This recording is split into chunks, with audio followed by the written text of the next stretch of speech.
भाई फिलहाल धीरेन्द्र शास्त्री बहुत बुरे फंसते हुए नजर आ रहे हैं। छत्रपति वीर शिवाजी महाराज जब बहुत थक गए युद्ध करते करते और बैक टू बैक उनका कुछ ऐसा स्टेटमेंट आ रहा है जिससे वो मतलब दिनों दिन फंसते ही जा रहे हैं और उनकी ट्रोलिंग जो है वो बहुत हाई लेवल पर हो रही है। उनका जिस तरीके से बहिष्कार हो रहा है, जिस तरीके से आंदोलन हो रहा है, वो मतलब धीरेन्द्र शास्त्री के लिए समझ लीजिए कि एक अनएक्सपेक्टेड है कि अचानक से उन्होंने जो बात बोली उसका वो मतलब भी नहीं है, लेकिन कुछ लोग उसे अर्थ को अनर्थ में ले करके कुछ बातें कुछ हद तक सही भी है, लेकिन कुछ बात को अनर्थ बना करके और उन्हें प्रोटेक्ट के तौर पर लागू किया जा रहा है और जिससे कि ये परेशान होकर के कुछ चीज़ों पर इनका भी स्टेटमेंट आ चुका है। छत्रपति वीर शिवाजी का स्मरण किया और छत्रपति शिवाजी के जीवन काल की एक चर्चा को हमने उदाहरण के रूप में रखा कि गुरु परंपरा के प्रति हमारी प्राचीन समय में हमारे छत्रपति वीर शिवाजी जो आदर्श हैं वो अपने गुरु परंपरा के प्रति कितने समर्पित थे।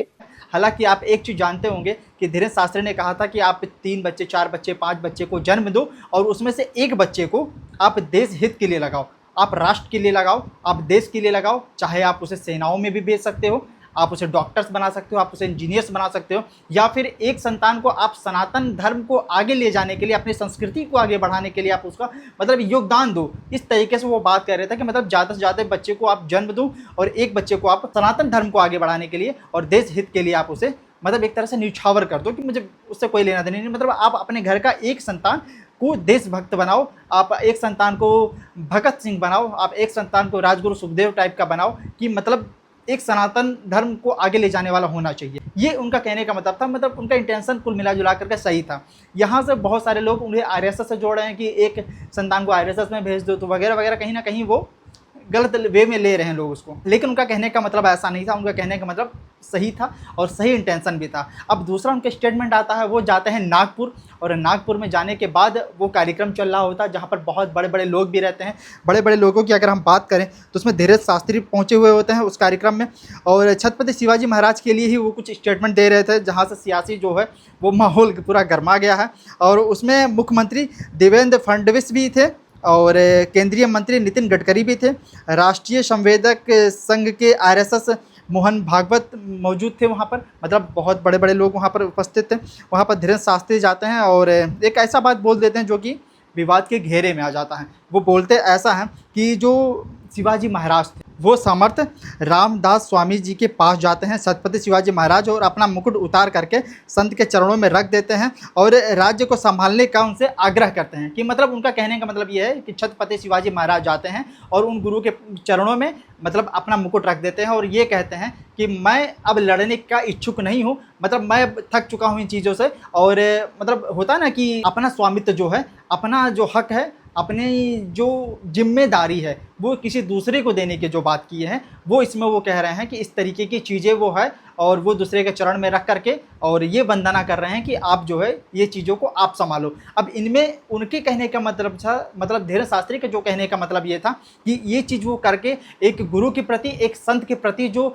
वो महापुरुषों में जो आदर था उस आदर को वो दर्शा रहे हैं उनके चरण में अपना मुकुट रख करके। हालांकि ऐसा कोई भी चीज़ हमने जो नेट पर सर्च किया तो ऐसा कोई भी चीज़ मतलब उपलब्ध नहीं है, ऐसे कोई चीज़ें मतलब साक्ष्य के तौर पर नहीं है। तो ये सारी चीज़ें हैं, लेकिन ये बात वो कहाँ से बोले नहीं बोले इसका उत्तर तो वही देंगे। तो उन्होंने जाकर के अपने मुकुट को गुरु चरणों में रख दिया और उनके गुरु स्वामी समर्थ रामदास ने कहा कि आप हमारे शिष्य हैं और अब आप ये स्वीकार करो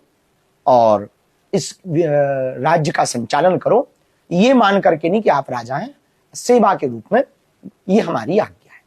और कितनी अभूतपूर्व परंपरा कि उन्होंने उस मुकुट को धारण किया और फिर से सेवा में लग गए। लेकिन कुछ संत ऐसे हैं जो सामित्व को आगे बढ़ाने के लिए कि मतलब कि संत परंपरा को आगे या ऊपर रखने के लिए, या फिर ये जो हैं महानायक जो हैं, इन महानायक संतों का कितना आदर करते थे इस चीज़ को दर्शाने के लिए, या मनग्रंथ कहानियां बनाएं या कुछ भी करें, मतलब कुछ इस टाइप की चीज़ें वो बताए हैं। मतलब इस चीज़ को दर्शाने के लिए है वो ये बात रखे हैं। अब इसका कोई साक्ष्य नहीं है तो इस पर तो मतलब बात उठनी लाजमी है, लेकिन उनका भी इस पर कुछ टेक आया है और उनका टेक क्या है वो मैं लगा देता हूँ। कितने बड़े त्यागी थे, ये अभूतपूर्व उसका दर्शन देखिए कि इतना बड़ा सम्राट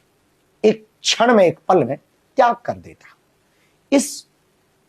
उद्देश्य के साथ हमने इस कथा को कहा अब आप इनकी पहले भाषण को देख लीजिए, इनका जो पहला बयान था, और दोबारा ये जो बोल रहे हैं उसको आप देखिए और आप समझिए कि आप अपने मन से बताइए और कमेंट बॉक्स में ये चीज़ दर्शाइए कि आखिर क्या सच है। इनका पिछला बयान इनके दूसरे बयान से अटैच कर रहा है, और इनके दूसरे जो बयान इन्होंने जो दिए हैं उस बयान से आप सेटिस्फाई हैं कि नहीं, आपको उस चीज़ से संतुष्टि मिलती है कि नहीं, आपको लगता है कि नहीं ये बयान सही है और इनका कहने का इंटेंशन सही है कि नहीं है, उस चीज़ को लेकर के मतलब आप खुद बताइए कि आखिर मामला क्या है। बाकी मिलते हैं अगले वीडियो में कोई नए फैक्ट के साथ, इजाज़त दीजिए। जय हिंद।